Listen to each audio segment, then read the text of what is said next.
pagsuko ni na Senador Bong Revilla at Jingo Estrada, handa rin daw sumuko si Senador Juan Ponce Enrile sakaling maglabas ang Sandigan Bayan ng warrant of arrest laban sa kaniya kaugnay sa kaso sa pork barrel scam. Ayon sa kanyang mga abogado, kasabay ng pagsuko ay magpapiyansa ang senador sa kasong graft. Ang voluntaryong pagsuko ni Enrile inaasang magiging tulay para pagbigyan ng korte na makapagpiyansa rin siya sa kasong plunder. Sana rin daw ang isama sa konsiderasyon ng korte ang edad at kondisyon ni Enrile sa pagdedesisyon sa hiling niyang makapagpiyansa. Ayon sa anak ng senador na si dating Congressman Jack Enrile, handa ang kanyang ama na humarap sa paglilitis pero sana ay maisaalang-alang ang mahina niyang pangangatawan.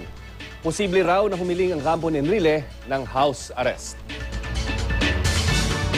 Hindi pa naman siya na-convict, no? So the purpose of the detention at this point is only to assure his presence during the trial.